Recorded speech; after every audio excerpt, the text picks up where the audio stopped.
Wakati mwingine, mtu unayejitolea kila kitu kwa ajili yake ndiye anayesahau maumivu yako. Unaenda wapi mke wangu? Sina muda wa maelezo sasa. Hii ni hadithi ya maisha halisi. Hadithi kuhusu mapenzi, ndoa na maumivu ya moyo. Je, ndoa ni utapeli? Charlie alikuwa amekaa kimya kwenye sofa kuu sebuleni kwake. Simu ilikuwa imebanwa sikioni mwake, na ingawa sauti yake ilisikika ya kawaida, uso wake ulisema ukweli tofauti. Alionekana mchovu, dhaifu, amevunjika moyo.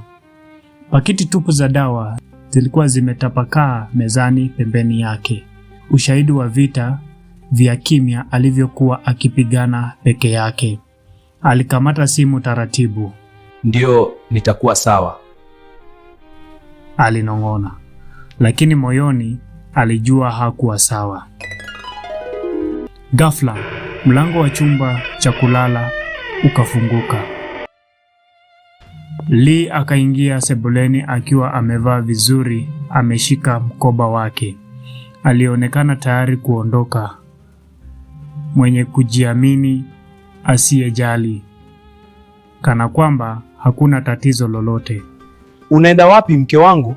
Sina muda wa maelezo sasa. Lee hakumtazama hata vizuri. Kwenda kwangu na kurudi kwako sio biashara yako. Lakini Lee, unajua mimi ni mgonjwa.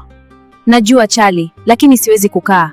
Charlie, kama unataka chakula au dawa jishughulikie mwenyewe. Kabla nisahau, nahitaji 5,000 kwa ajili ya saloni yangu. Lakini Lee, unajua mimi ni mgonjwa. Sikiliza Charlie, nimechoka na visingizio vyako. Nina rafiki ninakutana naye. Na usisahau kunitumia pesa yangu. Lakini sipati pesa sasa hivi. Kimya ukaijaza nyumba, mzito, wenye maumivu wa upweke. Charlie alibaki ameketi, akitazama mlango uliofungwa, amechanganyikiwa, amevunjika moyo. Mwanamke aliyewahi kumuita amani yake sasa alionekana kama mgeni. Swali lenye maumivu likaanza kujengeka akilini mwake.